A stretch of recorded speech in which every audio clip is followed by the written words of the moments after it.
मैं डॉक्टर हरीशचंद्र, सहआचार्य हिंदी, राजकीय कन्या महाविद्यालय कोटपुतली।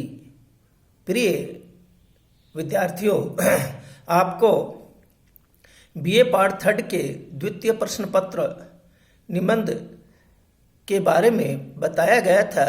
निबंध की परिभाषा, गीत और निबंध में भेद, समानता बताई गई थी और रूढ़िगत सामाजिक दुर्बलता और करने के लिए बंगाल में राजा राम मोहन राय, ब्रह्म समाज में बम्बई, प्रार्थना सभा था हिंदी प्रदेश के स्वामी दयानंद का आर्य समाज के बारे में बताया गया था।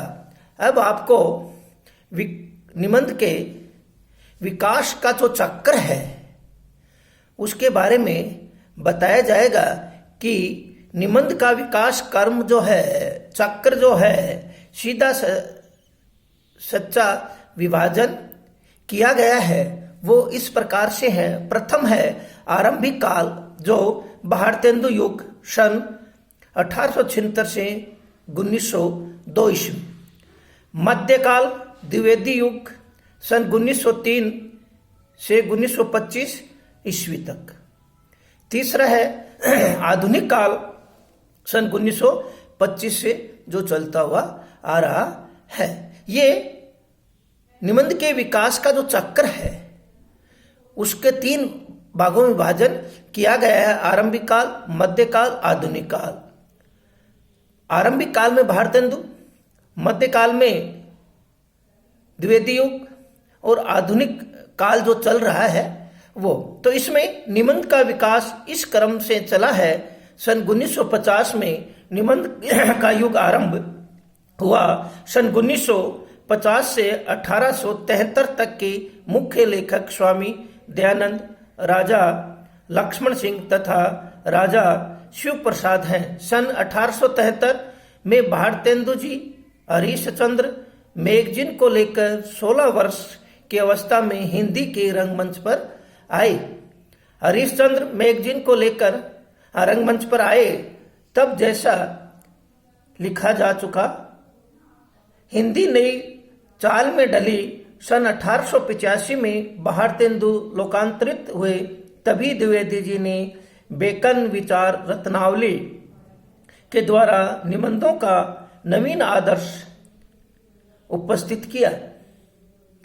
भारतेंदु प्रवृत्ति सन 1900 तक चलती रही। भारतेंदु की जो प्रवृत्ति है वो क्या है, 1900 तक क्या रही, चलती रही। 1925 तक द्विवेदी युग निबंध को प्रभावित करता रहा। वैसे यदि निबंध साहित्य को एक इकाई मानकर देखें तो 1915 से 1925 एक इकाई को माना जाए, जिसमें भारतेंदु भी हो, द्विवेदी भी हो और आधुनिक भी हो। तीनों जो है मिले तो 1925, दोनों मिले तो 1925 तक युग रहा है, जिसमें आचार्य शुक्ल ने निबंध साहित्य के नेतृत्व किया।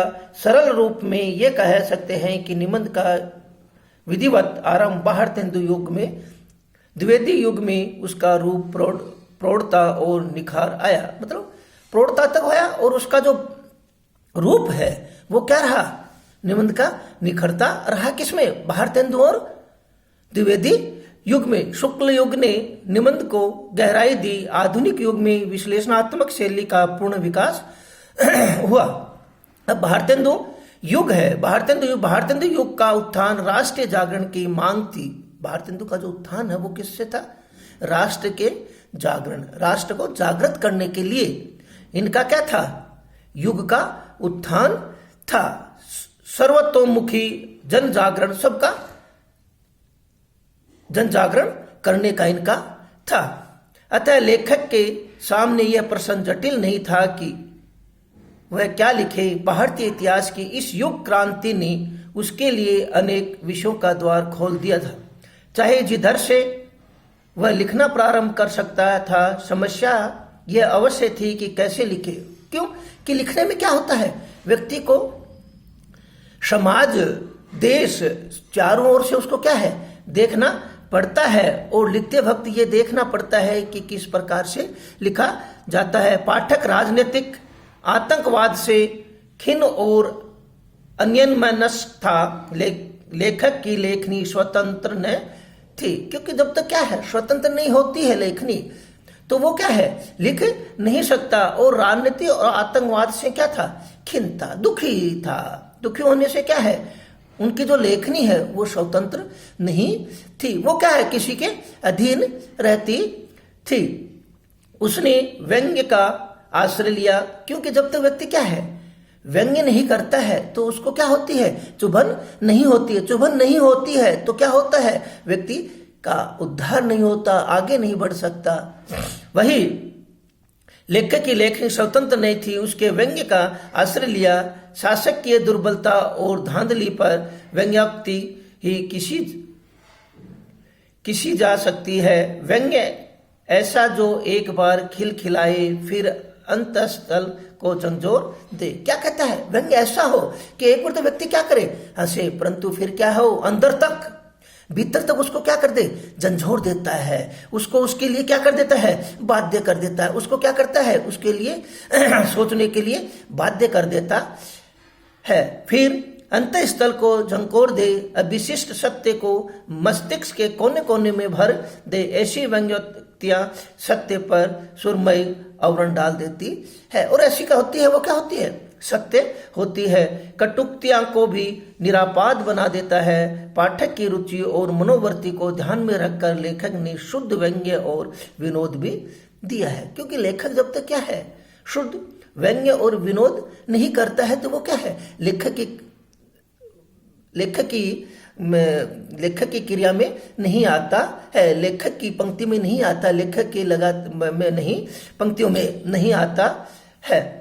इसी प्रकार भारतेंदु युगीन निबंध को अंतर्झांकी में राष्ट्रिक तथा सामाजिक जागरण की कुलबुलाहट थी और बाहरी झांकी में विनोद, रूपकत्व, व्यक्तिगत भाव स्पर्श तथा जीवन की विधियों पर गंभीर स्पष्ट विचार उभरने। भारतेंदु युग के प्रमुख निबंध लेखक भारतेंदु, पंडित बालकृष्ण भट्ट, पंडित प्रताप नारायण मिश्र, राधाचरण गोस्वामी उपाध्याय, बद्री नारायण चौधरी, प्रेमाघन उपाध्याय, हरीश चंद्र शर्मा, लाला श्रीनिवास दास, पंडित अंबिका, विभिन्न प्रकार के निबंध लिखे गए हैं। श्री बाल मुकुंद गुप्त का लिखा हुआ शिव शंभू का चिट्ठा साधारण साहित्य परिचय वर्णात्मक निबंधों का सामाजिक प्रसंगों से संबंधित घटनाओं और उनकी आलोचना मत प्रकाश आदि से संबंधित थी। और देखिए व्यक्ति क्या है, साधारण साहित्य भी करता है, परिचय भी करता है और वर्णात्मक निबंधों को सामाजिक प्रसंगों, संबंधित घटनाओं और उनकी आलोचना मत प्रकाशन करता है। उसी के कारण क्या होता है, वो आगे बढ़ता रहता है। और यहाँ पर पूर्वों, त्योहारों तथा तिथा पर जो निबंध लिखे गए वे कभी शुद्ध वर्णन के रूप में रहे हैं, कभी किसी अभिप्राय को लिए गंभीर राजनीतिक तथा उपदेशात्मक निबंध भी सामने आए। और क्या कहता है, राजनीतिक भी और उपदेशात्मक जो निबंध है वो भी क्या हुए हैं, सामने आए हैं। साहित्यिक निबंध भी लिखे गए हैं और वो क्या है, कम लिखे गए हैं। राजनीतिक और उपदेशात्मक जो निबंध है वो बहुत अधिक लिखे गए हैं, जिसके कारण क्या है कि वो साहित्यिक जो निबंध है उसका कम महत्व हो के उपदेशात्मक और राजनीतिक गंभीरता का जो निबंध है वो बहुत अधिक लिखे गए हैं। जिसके कारण क्या है कि उनका किसका कि उस निबंध लिखते वक्त व्यक्ति की क्या होती है, अंतरात्मा को क्या कर देता है, झकोर देती है। अंतरात्मा को क्या कर देती है, अंदर तक खोखला कर देती है। खोखला करने पर क्या है, व्यंग्यात्मक और विनोदात्मक के कारण व्यक्ति क्या है, सोचने के लिए बाध्य हो जाता है। जय हिंद, जय भारत।